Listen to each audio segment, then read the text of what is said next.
All right, appreciate you guys coming again today. Had a good weekend. I think kids played their tails off. I couldn't be more proud of the way our guys played with effort. Like we emphasize it all the time, but our kids play hard for 4 quarters. As you guys know, they never give up. From first year to 10th year. I mean, they are gonna give you everything they've got. That's what I love about them. Wins are hard, and then wins on the road are even harder. So. My hat goes off to them, and again, I think North Carolina is a good football team that if they keep their heads up, they'll win a lot of football games. So, some of the things that kind of stood out to me. Again, there's good, there's always the good and the bad. There's the bad obviously is what we focus on as coaches, unfortunately, but some of the good was they only had 4 explosive gains, and to me, anytime we hold someone to 4 or less explosive gains, we're 70% win. We got a 70% chance of winning. We held them to 4, and I think that's 2 weeks in a row, maybe 3 weeks in a row that we've done that. But anytime you can hold people, and again, of the 4 they got, we kind of gave it to them because we had some mental errors on the plays. It's not coming down to physical where we physically just, man, when they had a great play, we physically just couldn't handle it. There's some mental stuff that we got to straighten out and get right. Either take away the ability to be able to do some of the things we're doing, or get them to do it the right way. But and then offensively, we had 9. Again, our goal was to get 9 or more, and we got 9. And again, we're 70% win when we have 9 explosive plays. So those are the good things. And then I think the other thing you look at is it doesn't matter what happens on first down or second down, what happens on money down. We emphasize that. In fact, it was a key to what we talked about. One of our keys to victory is winning money down. It doesn't matter what happens on first and second, but money down, you better win. When you look at the numbers, we're way above the average. We have some pretty lofty goals. I forget offensively and defensively what they are. I want to say defensively, we want to be 70% win on third down and 3+. I think we were 70% win. And again, money down, now includes with as many 4th downs as you're seeing is third down and 4th down. So, just winning the 4th down. And again, our guys did an exceptional job. And I mentioned it post game, just the success. We won 4 out of 6 short yardage, 4th down calls. That's or at least 4th down, whether they're short yards or not. Most of them were. I know the last one wasn't, but that, to me, it's like that's when it comes down to. You better make a play on 4th down. Offensively stay on the field, or defensively to get off the field. Again, offensively and defensively both won that. So, those are some of the highlights, and obviously, I'll stay away from all the negatives. But execution comes down to one of them. It's all about execution. Cal, another talented football team. We get to play. Justin Wilcox, great coach, defensive-minded head coach. Team plays with an attitude. They play with toughness. You can see that on the video. The thing that comes to mind when I look at this Cal football team, and first time getting them in here to Acrisure and to Pittsburgh is speed. I think they got a ton of speed. When I think of their speed, I think of their running backs. Their backs overall. Their running backs and their quarterbacks, are talented. Running backs is exceptional. The next kid, number 25 is, I think his nickname is Jet. I got his nickname down. The Thomas kid is fast as well. And then I look at their defensive backs and linebackers. So, just their skill guys are maybe as good as skill guys we've seen this year so far. So that'll be a challenge for us. They're 3rd in the country in turnover margin, and 3rd in the country. I mean, they're being opportunistic on defense. Excuse me. They're making a lot of plays on defense. I think they have 14 interceptions on the year. They're making plays. They got great ball skills on the back end as well. The linebackers got a few of those as well. But they're a really good football team that has been tested. Okay, I mean, you look at they played Auburn, Florida State, and Miami their last 3 games. So there's whoever did their scheduling didn't do them any favors, I guess. I mean, they had 3 really good teams in a row, and hopefully going on number 4 here with Pitt. So, questions? Desmond Reed had 29 touches on Saturday. You truly played phenomenal, but do you guys have to do a better job at distributing the football around so that you don't wear him down as much throughout games? Again, it's not like we're trying to get him 11 catches. I mean, it's in 2 minutes, and he gets 2 or 3 catches right there in a row. And and again, I think it comes down to just being smart with the football. I mean, Eli can take some shots and throw it down the field and distribute it more. But like at the end of the day, I want the ball completed. I want put it in our players' hands. Again, Daniel Carter can do the same thing. We've seen Chuck do the same thing, and obviously Rodney can do the same thing. So I think we're not worried about like who gets it. It's about like what's the smart play. It's just like we'd like to get the ball to Gavin. Gavin's probably the most unlucky tight end in the country. If you watch some of the plays where he's open, we got chances to get him the ball, and we haven't had a chance to get it to him, but he's open. We got some nice plays called, but that's sometimes happens to get football. We'd like to get Gavin more, but like we're trying to, but like for whatever reason, it just doesn't work out that way. So distribution of the ball is critical. We'd like to spread it out. I think we've had a lot of guys catch balls this year so far, but like, hey, there's a lot going on. Pass rush, blitzes, whatever it may be. You can't just predetermine. Well, I got to get him some catches, so throw it over that way. That's where we make mistakes, and I think that's the great thing about what we're doing right now is protection of the ball. We had that one awful play. Some of those fourth downs, Matt Ryan could have kicked the field goal. Is that maybe you take it out of respect for your offense? You figure we better score 6 here rather than 3? Maybe a little bit of both. I mean, maybe it's respect for the offense, but again, he's going by analytics, just about like everybody else in the country is doing. Is using the analytics and saying, okay, you got a 55% chance of making the field goal here, but you got a 55% chance of converting on 4th and 1. Let's go. Let's put the game away. So, Mac Brown made good decisions. I mean, everything he made, decision-wise, again, I would have done the same thing he did. You got to go for it on 4th down. You take chances. I think early in the game we had a 4th down and we converted it. I think in the first drive, I believe, led to a field goal. So I mean, you have to take those chances when you have those opportunities. And 4th and 1, back 25 years ago, back when I was playing, nobody went for it on 4th and 1.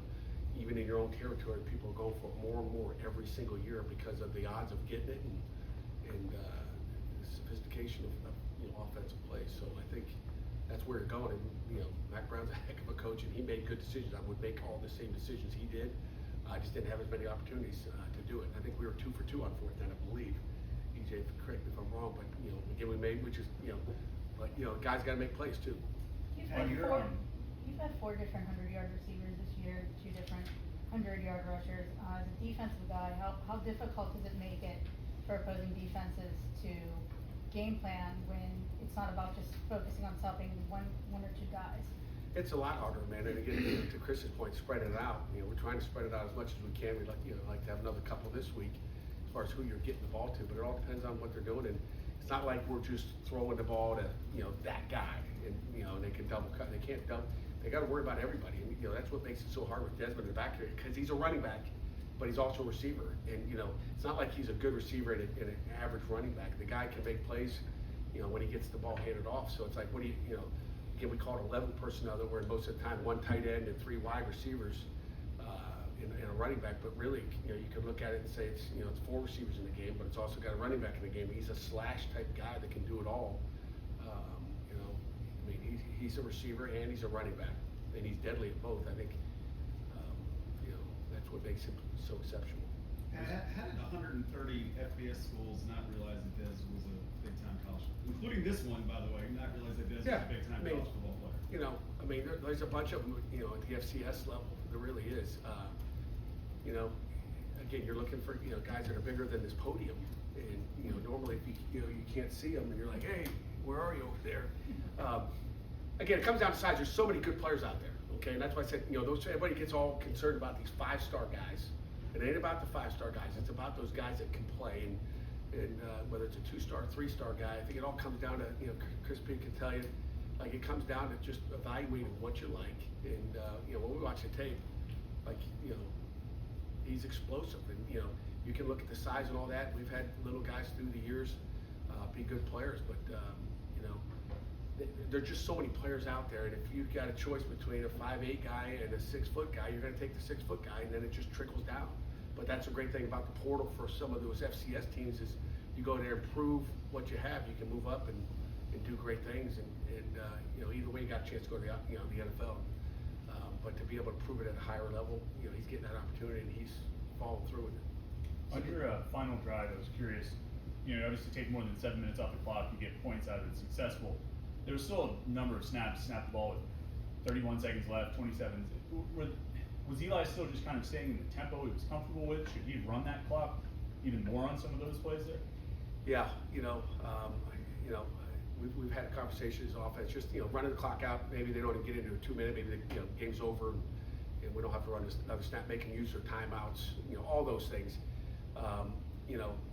Again, as a head coach, I got a hard time handcuffing, I have a hard time handcuffing an offensive coordinator and saying, do this, and just run the ball, run the clock out, and be conservative. I mean, you guys would all sit in here and probably whine and complain, and I don't want to be that guy. I was in a game one time, we got beat 12-10. I tell the staff this story. We got beat 12-10 against Michigan in the Big House, and we're up 10 to 12 to 10. I think we got beat 12-10. They kicked 4 field goals, but we're up 10-9, and our offense got the ball. In a coming out situation, probably inside the 10. They ran 3 straight plays right up the middle. When there's guys that are playing 10 yards off, we could have thrown just a quick route out there. Just get a first down. Just get 1 first down, game's over. We go 3 and out, we punt the ball.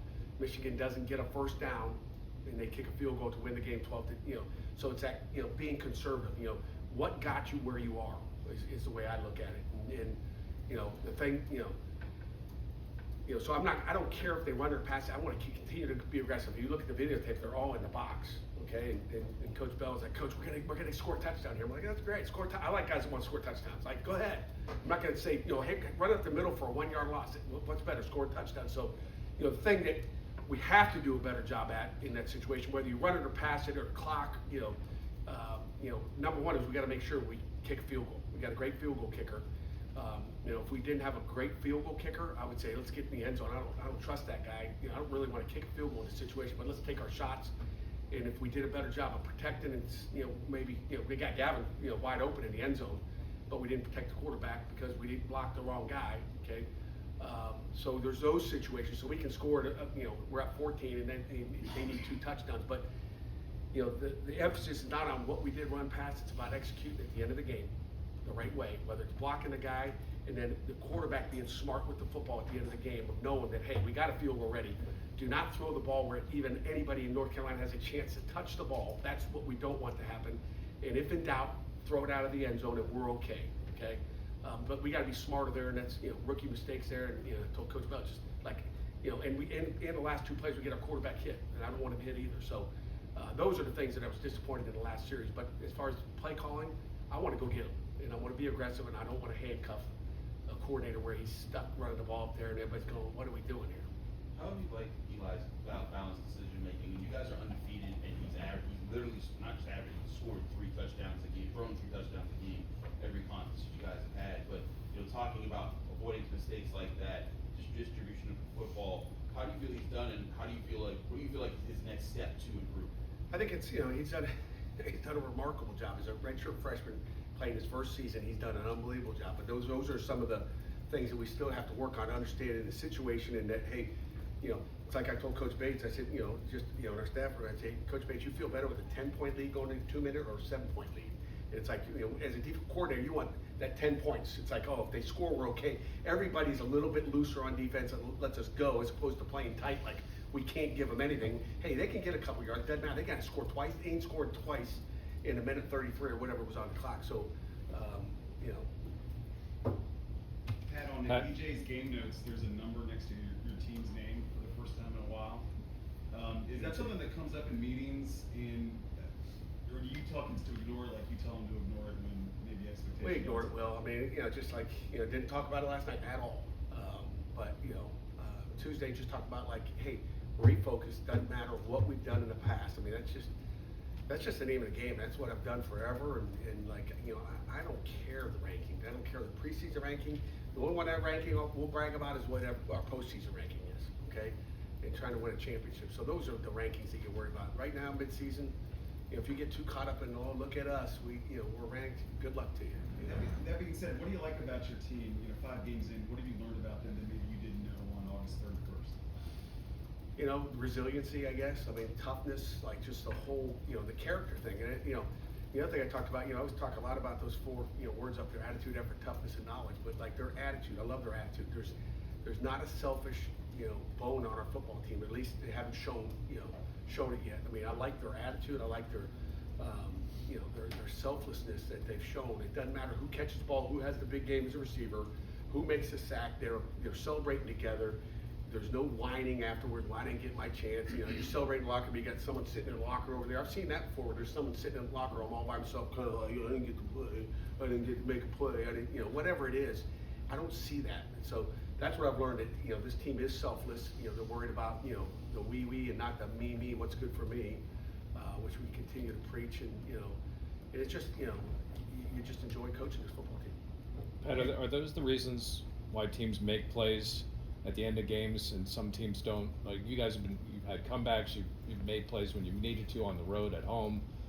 Is that was it more to it than that, or are those the things that allow Yeah. teams to make those plays? Yeah, I think that could be the point, because at the end of the game, we don't know who's going to make it. I mean, we ain't sacked the quarterback all day, and then Kyle Lewis comes up and gets a sack. It's like, it's about time we got one.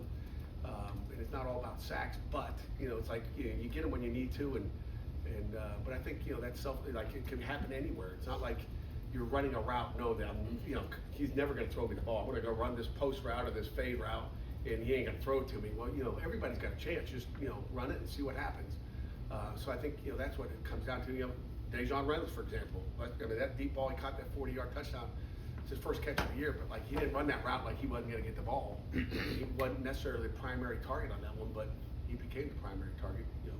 Covered by 3 guys and catch the ball. So I think just that selflessness and him running that route like I'm going to get the ball thrown to me every time, and blocking his tail off. I mean, look at some of the effort, and I pointed out Dejon, he had a couple blocks out there. He's just like pummeling people, putting them in the ground, pancake blocks for receivers.